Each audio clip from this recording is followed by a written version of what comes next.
I was 23 when my family stopped showing up. Not all at once, it was gradual. Like watching a photograph fade in sunlight. First it was my college graduation. Then my first startup pitch.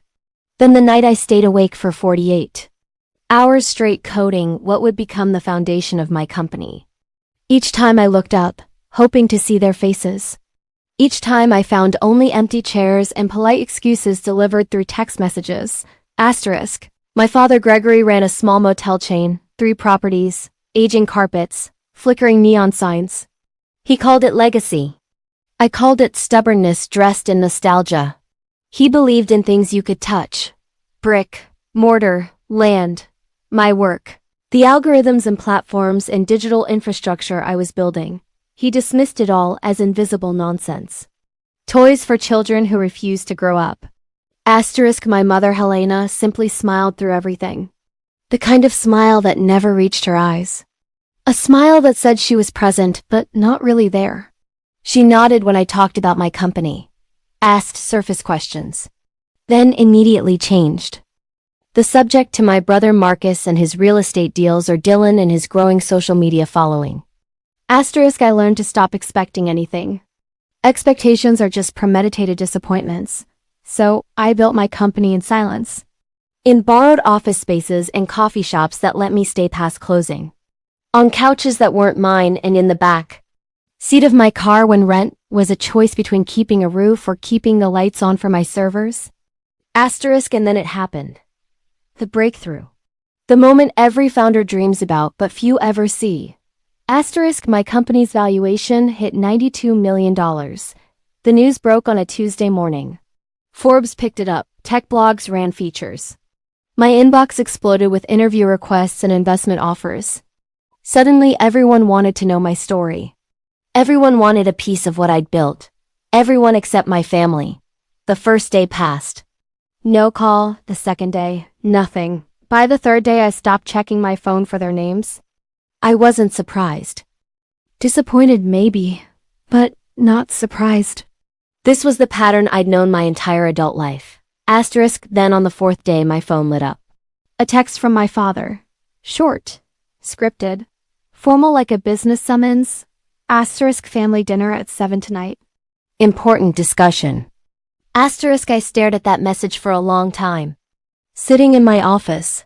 City lights spreading out behind the glass like scattered diamonds. And I felt something shift inside me. Not hope, not fear. Something colder, sharper, because I knew exactly what this was. Asterisk. This wasn't reconciliation, this wasn't pride. This was opportunity knocking. And they were answering the door. Asterisk. I could have ignored it. Could have deleted the message. Blocked the number. Moved on with my life.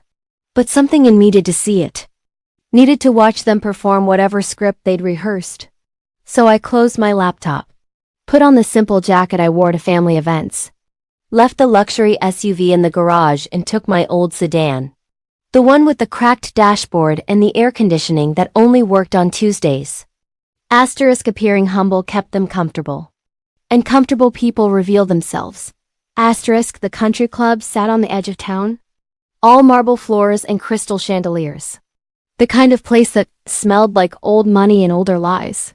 I walked through those doors and felt the weight of every childhood memory. Every event where I stood at the edges. Every conversation I wasn't invited into. Asterisk. The private dining room was already full when I arrived. My father stood first. Arms wide, smile too bright. Rose, finally. You made it. Asterisk. My mother kissed my cheek. Pulled back immediately.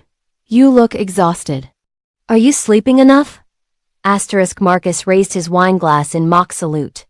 Dylan glanced up from his phone just long enough to nod. Asterisk. I sat down. One chair separated from the rest. Maybe they'd planned it that way. Maybe it just happened. Either way it felt right. Physical distance matching emotional reality. Asterisk. The conversation started soft.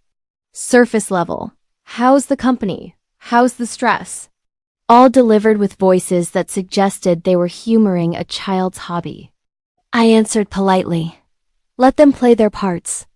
Watched them circle whatever they'd really come to say. Asterisk. Then Marcus leaned back. So your name's been in the news. Asterisk, my father nodded. Quite the achievement. Must be exciting for you. Asterisk, he said, exciting the way someone else might say concerning. Asterisk, and that's when I felt it. The shift. My mother glanced at Gregory. My uncle Victor cleared his throat. The practiced gesture of a man about to make a pitch. Asterisk, my father leaned forward.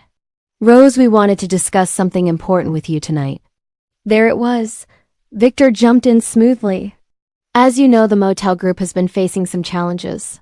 Challenges. That was one word for it. I knew the truth. Deferred maintenance. Unpaid contractor bills. Properties hemorrhaging money faster than they could cover it.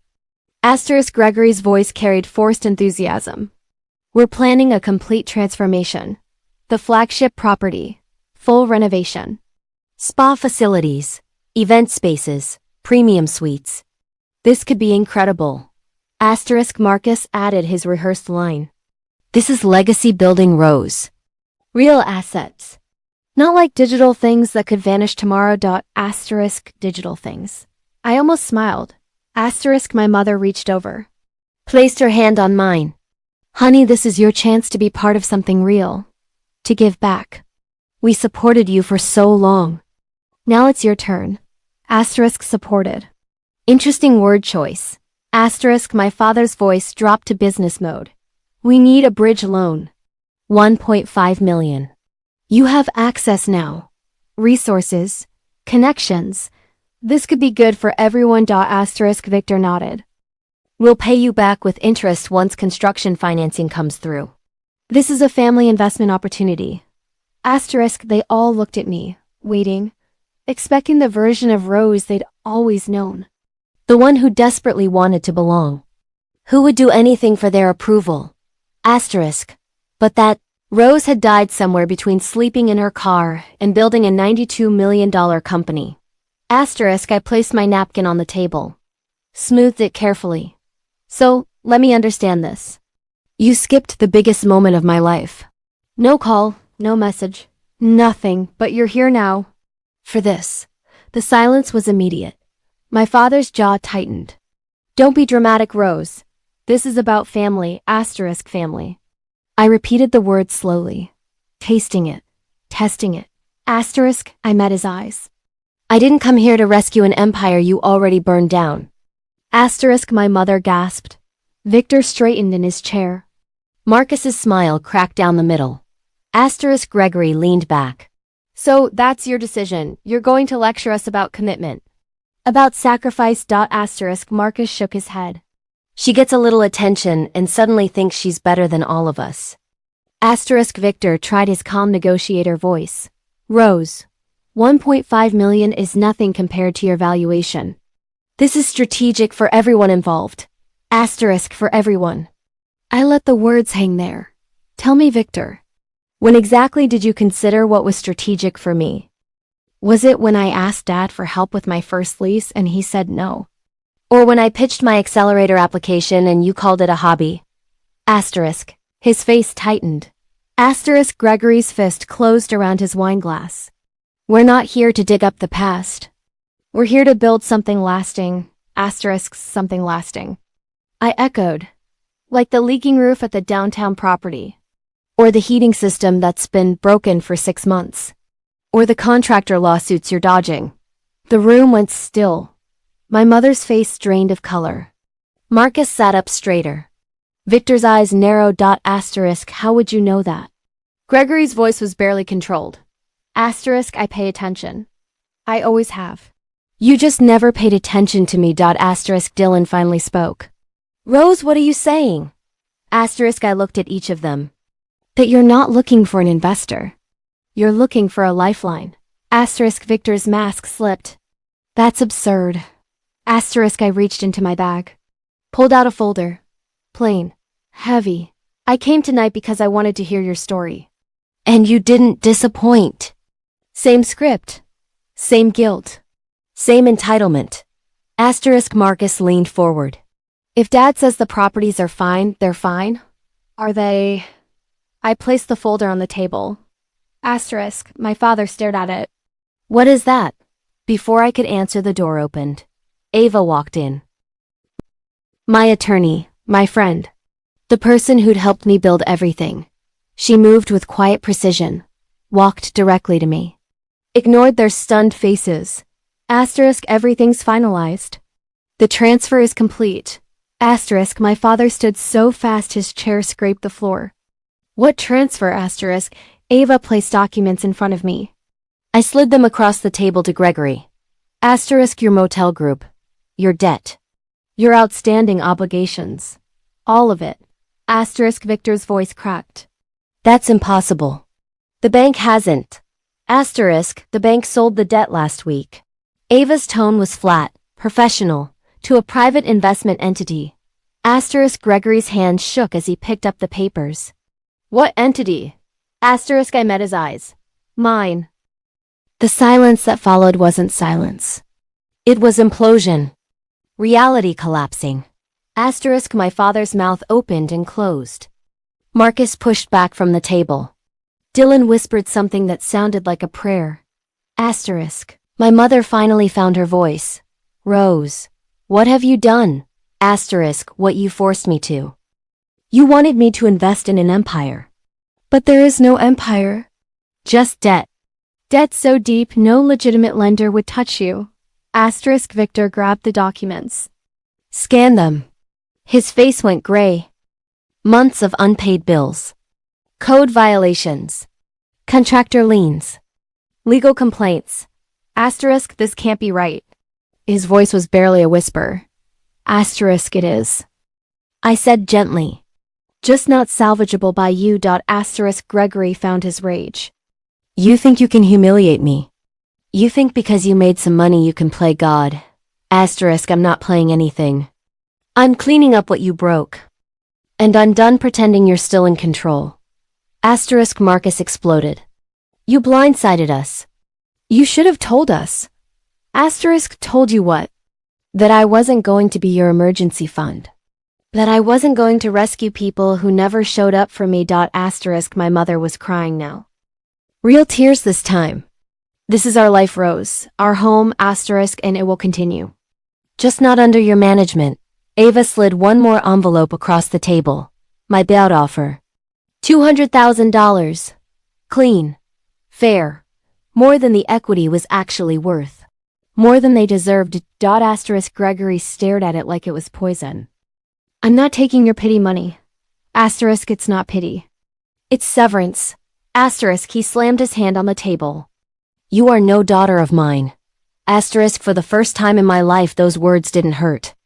They felt like freedom. Asterisk, I stood. Smoothed my jacket. You're right. I'm not the daughter you wanted. I'm the daughter you made. Asterisk, Marcus demanded explanations. Victor threatened legal action. Dylan just stared at his phone like it might save him. Asterisk, but my father. My father just looked at those documents. Watching his world shrink. Realizing this wasn't a negotiation. Ava opened the door. I looked at them one last time. Not with anger. Not with triumph. With certainty. Asterisk, I didn't come here to save your empire. I came to end my part in it. Asterisk, and I walked out. Into the cool night air. Leaving their chaos behind. Asterisk, outside Ava walked beside me. Her heels clicking steady rhythm on pavement. You okay? Asterisk, I nodded. I'm more than okay. I finally stopped hoping they'd become people they never were. Asterisk, she handed me keys. My SUV, sleek, dark, mine. You don't have to hide anymore. I unlocked the door. Something heavy fell off my shoulders. Expectation. Guilt. The weight of a decade spent, trying to earn love that was never for sale. Asterisk, my phone buzzed. My mother's number. I watched it light up, flicker, fade. I didn't answer. I blocked it. Let the number vanish the same way their version of me finally had. Asterisk, as I drove away, the city stretched ahead. Lights blinking like tiny promises. A life I'd never let myself imagine. One not built around rescuing people who never intended to save me. Asterisk, for the first time in my adult life, the future didn't look intimidating. Asterisk, it looked open. Asterisk, they always told me family was forever. But sometimes forever is just the length of time you allow people to hurt you. Asterisk love isn't measured by blood. It's measured by how people show up. And mine only showed up when they smelled opportunity. Asterisk if you've ever had to choose yourself over people who kept taking. Know this. You're not selfish. Asterisk you're surviving. Asterisk and sometimes survival looks like walking away from the people who taught you that you had to stay.